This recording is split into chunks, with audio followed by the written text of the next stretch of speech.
श्रीमद् भागवत का जो आप लोग अध्ययन कर रहे हैं, आज 5वां दिन हो गया है। यह 5वें दिन से स्मरण हो रहा है। यह भागवत कलयुग में अमृत के समान है। जो लोग इस कथा का श्रवण करते हैं उनको किसी प्रकार का कोई कष्ट नहीं रह जाता है। लिखे हैं भागवत में। आइए भागवत का अर्थ समझते हैं। भागवत भ से भक्ति, ग से ज्ञान, व से वैराग्य, त से तप। जब भक्ति करेंगे तभी ज्ञान होगा, अज्ञान होगा तो वैराग्य होगा। अब वैराग्य जब आता है तो तप आ जाती है। जब कभी भी किसी चीज को तपाएंगे तभी जाके देखने में वह सही होता है। तो आप लोग यह भक्ति में जो रसपान कर रहे हैं, पहले दिन आप लोग को बताया गया था कि यह भक्ति में पहले दिन एक श्लोक के साथ इसका पुनः हम लोग प्रारंभ किए थे कि सच्चिदानंद रूपाय विश्वोत्पत्त्यादि हेतवे तापत्रय विनाशाय श्री कृष्णाय भयं नमः। यह अमर कथा सुनाए थे आप लोगों को। यह पूरा सिमा गांव और बलुआ पार से लेकर के सुरेश यादव यहाँ से लेकर के पहले अध्याय में आया कि सुखदेव भगवान जब अमर कथा सुन लिए थे, यह कथा हुई। उसके बाद में द्वितीय दिन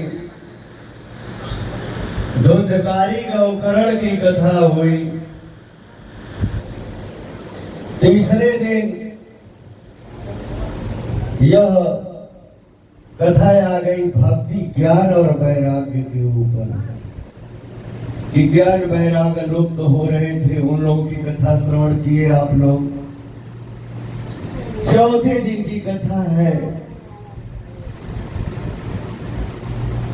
भगवान नीललोहित नाम का उत्पत्ति ब्रह्मा के दोनों भावों के बीच से हुई थी। उनका श्रवण किए सृष्टि की रचना के लिए।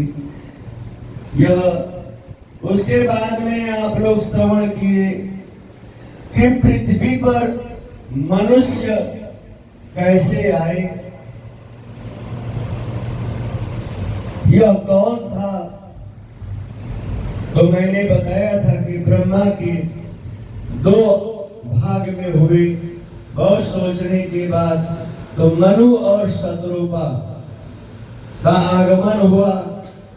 उन लोगों से 5 संतानें हुई। प्रियपाद और उत्तानपाद 3 कन्याएं हुई। आकुति, देहूति और प्रसूति। उसके बाद में आप लोग अध्ययन किए कि आकुति के कितने पुत्र हुए, देहूति के कितने हुए। समझिए, आकुति का किससे विवाह हुआ था, श्रवण किया आप लोग, कोई बताएगा? आकुति का किससे विवाह हुआ था? यह रुचि प्रजापति से हुआ था। देहूति का विवाह कर्दम जी से हुआ और प्रसूति का विवाह जो है दक्ष प्रजापति से हुआ। उन लोगों की संतान आगे बढ़ते चली गई। मैंने सबका विवरण बताया। उसके बाद में यह कहानी आप लोग को फिर बताए, भागवत में रसपान कराए कि दिति और कश्यप ऋषि का भी श्रवण कराए कि हिरण्यकश्यपु और हिरण्याक्ष कौन थे। जिस पृथ्वी पर हम लोग बैठे हैं इसका भी हरण हो गया था। आज भगवान का बहुत बड़ा कृपा है कि हम लोग आज पृथ्वी पर बैठे हुए हैं। गाजीपुर जिला के अंतर्गत यह कथा सिहवा ग्राम में चल रही है। सिहवा ग्राम यहाँ से सैदपुर निकट में है। एक स्थान है बड़ा घाट, वहाँ पे बड़ा भगवान का मंदिर भी है। आप लोग देखेंगे कि उनका जो है यह सूअर के रूप में प्रकट किया गया है, भगवान ही समाहित है।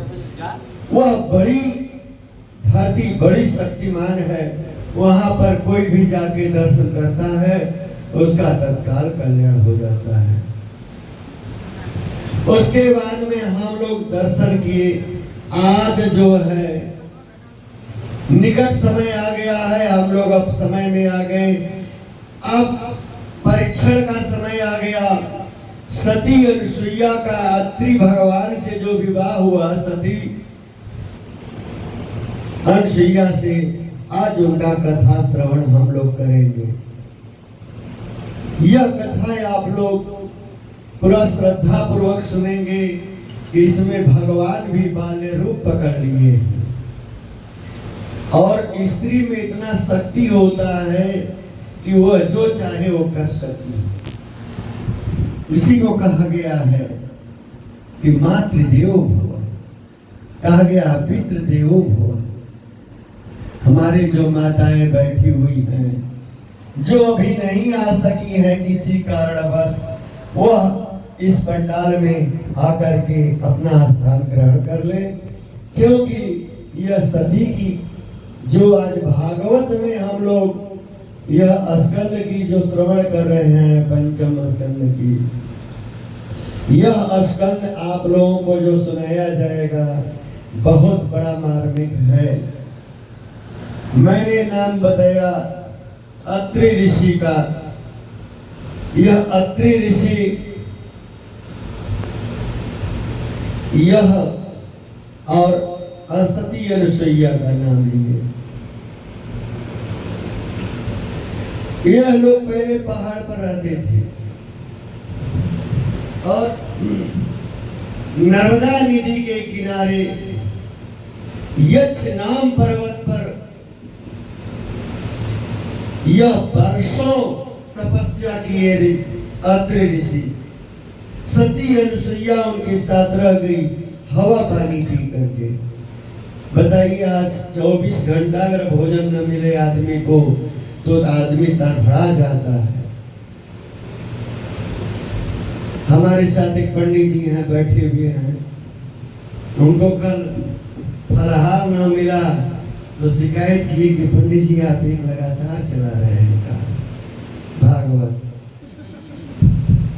यह भागवत में रस ही रस है, किसी प्रसाद की आवश्यकता और किसी भाव की आवश्यकता नहीं है, केवल रस ही रस पीजिए।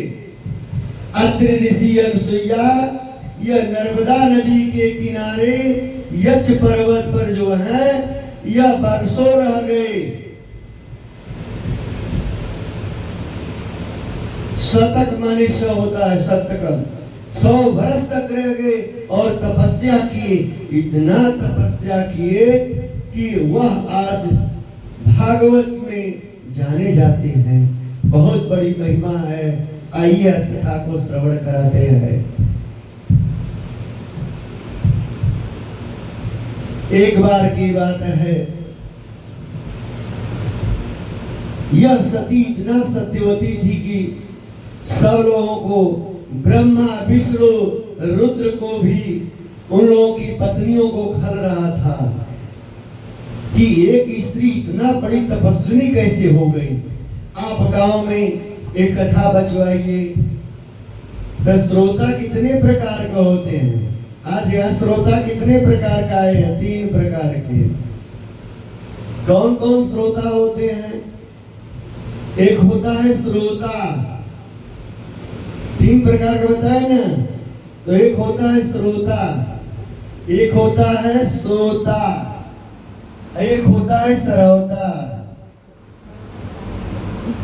तो जो श्रोता है वो तो श्रवण कर रहा है कि अमृत पान कर रहे हैं। हमारे गुरुदेव भगवान आज यह भागवत की जो कथा है हृदय से गहराइयों से सुना रहे हैं। इस कथा को हम लोग श्रवण करके और धन्य हो जाएं। बोलिए भागवत भगवान की जय। यह श्रोता की थी। और श्रोता से क्या मतलब है?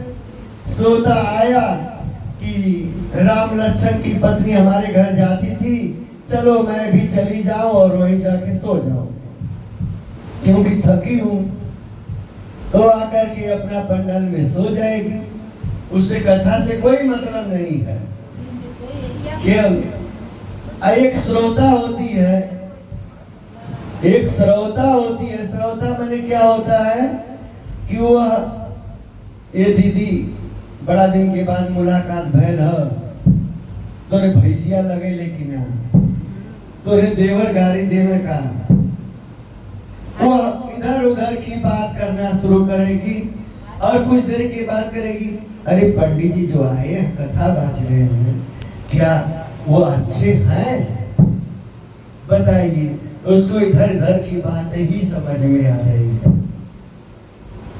ऐसी बात नहीं है।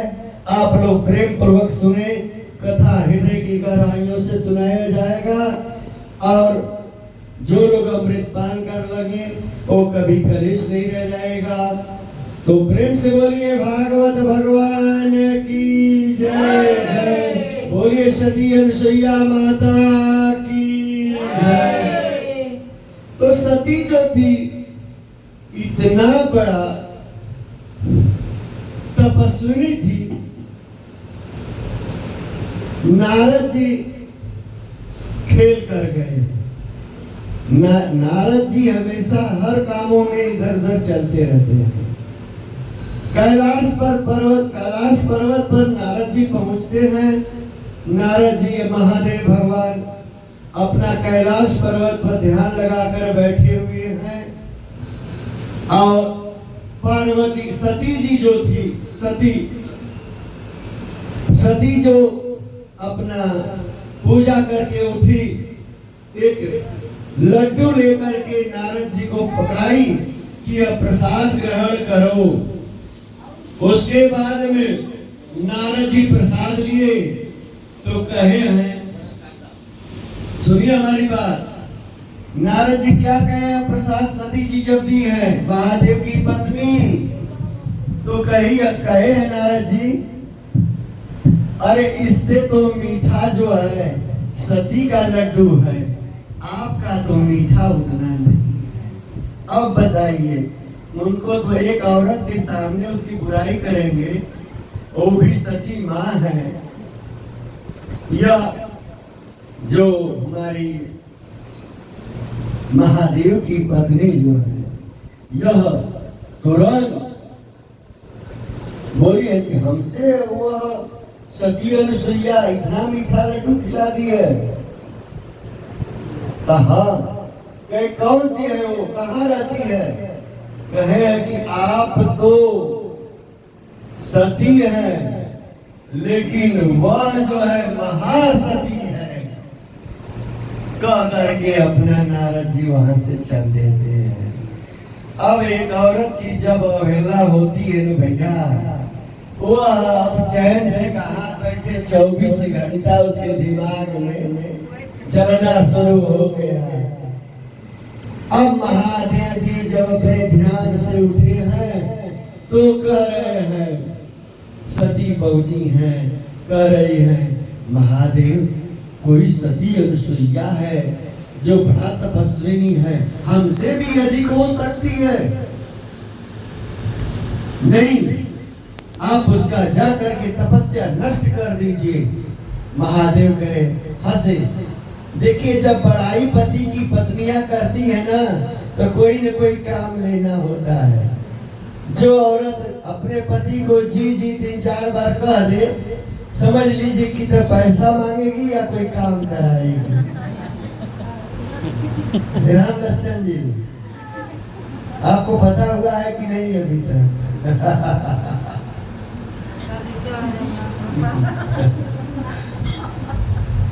जब भी कोई पत्नी अपने पति के सामने उसका चप्पल लाए, जूता लाए, पानी पिलाए, खाना खिलाए, बेना डोला दे, अब जी जहां 2-3 बार की, समझिए कोई काम इसका है।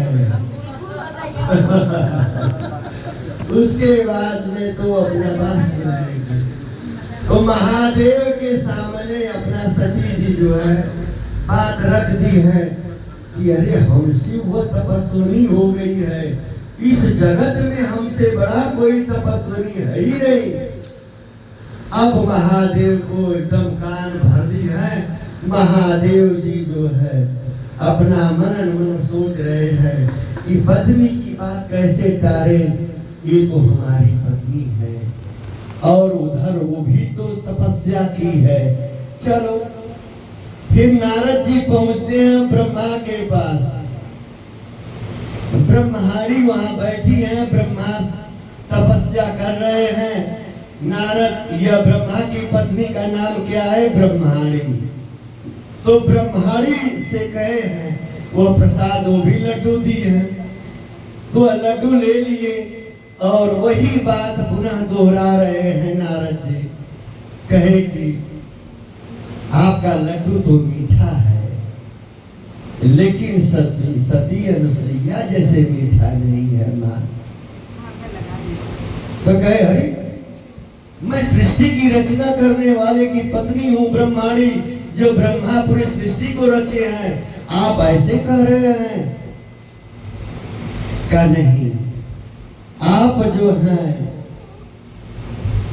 प्रतिव्रता है और वह महाप्रतिव्रता है। अब ब्रह्माणी जो उनका खून खौल गया कि इतना बड़ा सृष्टि की रचना करने वाली की मैं पत्नी हूं, आज ये ऐसा बात कर रहा है। ब्रह्मा मुनिवर ये नारद जी कह रहे हैं तो यह गलत बात है, हमसे कोई बड़ा नहीं हो सकता है। अब देखिए पहुंच रहे हैं लक्ष्मी जी और विष्णु भगवान के पास। अब वहां विष्णु शयन कक्ष में बैठे हुए हैं और वहां अपना तपस्या और सब कार्य को देख रहे हैं। और लक्ष्मी जी के पास पहुंचते हैं। लक्ष्मी जी कहती हैं आओ आओ मुनिवर। जहां पहुंची हैं तो उसके बाद में वो भी इनको प्रसाद दी है। नारद जी को प्रसाद मिल गया। उसके बाद में यह नारद जी वहां भी लक्ष्मी जी से कहते हैं अरे लक्ष्मी जी आपका तो प्रसाद बहुत मीठा है। तो खुश हो गई। किसी को कोई बात कहना हो ना, पहले प्रशंसा करिए तब उसके बाद कोई बात करिए। तो कही अरे बहुत बढ़िया, मीठा, इससे बढ़िया तो कोई हो ही नहीं सकता है। तो कहे माता एक बात कहे, गुस्सा तो नहीं न होंगी। कही कि आपका लड्डू जो प्रसाद था मीठा तो था, लेकिन सती अनुसुईया जैसे नहीं था। अब उनको तो लक्ष्मी जी को पूरा हृदय में विरह वेदना शुरू हो गई, छलबली मच गई कि अब क्या करें। यह हृदय अब रुक नहीं रहा है। विष्णु के पास पहुंचती है। उधर पूछ रही रहा नारद से कि अरे सती अनुसुईया कौन है? उसको कोई जानता नहीं है। अब इन लोगों के मन में बड़ा खेला मच गया। अपने अपने पतियों के सामने जाकर के और